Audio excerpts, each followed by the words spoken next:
Welcome to my channel. ఈరోజు మన ఛానల్లో అలసందల కూరను చూపించబోతున్నానండి. వాటిని ముందు రోజే నానబెట్టుకొని ఉదయము కుక్కర్లో ఉప్పు వేసి ఉడికించుకోవాలి.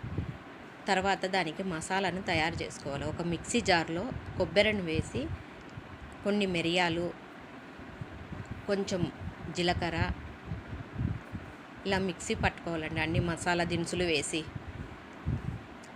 కొంచెం చెక్క,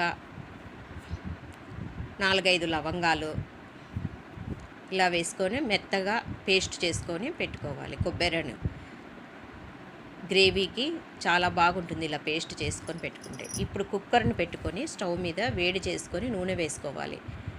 ఇలా నూనె వేసుకున్న తర్వాత వేడెక్కిన తర్వాత జీలకర్ర వేసుకోవాలి. జీలకర్ర వేగిన తర్వాత ఉల్లిపాయలు వేయాలి. ఇలా ఉల్లిపాయలను వేయించుకున్నాక టమోటా ముక్కలను కూడా వేసుకోవాలి. ఇలా టమోటా ముక్కలు, ఉల్లిపాయలు వేగిన తర్వాత మనము కొంచెం ఉప్పు వేసుకొని వేయించుకోండి. ఉల్లిపాయలు బాగా గోల్డెన్ కలర్లోకి వస్తాయి. ఇలా వేయించుకున్న తర్వాత మనము అల్లం తెల్లవాయల పేస్టు చేసి పెట్టుకున్నానండి, అదే వేసి వేయించుకోవాలండి. పచ్చి వాసన పోయేంత వరకు వేయించుకోవాలి. ఉల్లిపాయలు బాగా వేగిన తర్వాతనే మనము మసాలా పట్టుకున్నాం చూడండి మిక్సీలో, దాన్ని ఈ కుక్కర్లో వేసి వేయించుకోవాలండి. పచ్చివాసన పోయేంత వరకు వేయించుకోవాలి. ఇలా మసాలాను బాగా వేయించుకున్న తర్వాత తగినంత ఉప్పును వేసుకోవాలి. మీరు ఎంత చేస్తున్నారో దానికి సరిపోయినంత ఉప్పుని వేసుకోండి.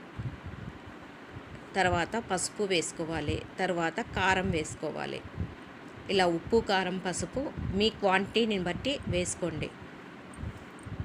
మసాలాని బాగా వేయించుకోవాలండి. ఇలా మసాలాను వేయించుకొని చేసుకుంటేనే టేస్ట్ బాగుంటుందండి. లేదంటే పచ్చివాసన వస్తుంది, మనకు టేస్ట్ బాగుండదండి. మీరు కూడా చేసుకుంటారండి ఇలా అలసందల కూర. ధనియాల పొడి వేసుకోవాలి. చూడండి ఇలా ముద్దగా అయిపోతుంది.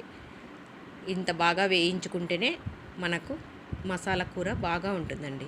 ఇప్పుడు పెరుగుని వేసుకోవాలి. పెరుగుని వేసుకుంటే మనం కొంచెం ఉప్పు, కారాలు, మసాలా వేసుకుంటాం కూడా అండి, అవన్నీ సమతులంగా ఉంటాయండి. ఇలా గ్రేవీ బాగా నూనె వచ్చేంత వరకు వేయించుకున్న తర్వాత ఉడికించి పెట్టుకున్న అలసందల్ని వేసి కలపాలి.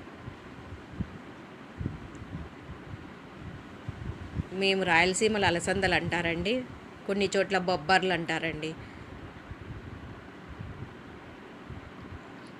మనకు సరిపోయినంత నీటిని వేసుకొని, కూరకు సరిపోయినంత నీటిని వేసుకొని కలుపుకొని ఒక విజిల్ వచ్చేంత వరకు ఉడికించుకోవాలండి. ఎందుకంటే అలసందల మసాలాలో ఉడికితే టేస్ట్ ఉంటుంది. తర్వాత కసూరి మేతి ఇలా ఎండబెట్టుకొని మెంతాకుని నులిపి పౌడర్ చేసుకొని కూరలోకి వేయాలి. అప్పుడు మెంతాకు వేస్తేనే టేస్ట్ చాలా బాగుంటుంది. మీరు కూడా వేసుకోండి. ఇలా చపాతీలోకి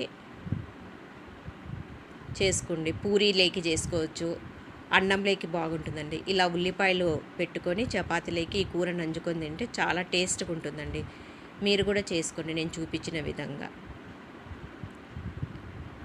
ఇలా ఉంటుందండి గ్రేవీ, చాలా పల్చగా లేకుండా బాగా చపాతీలు చేసుకొని తింటే చాలా బాగుంటుందండి. థ్యాంక్స్ అండి.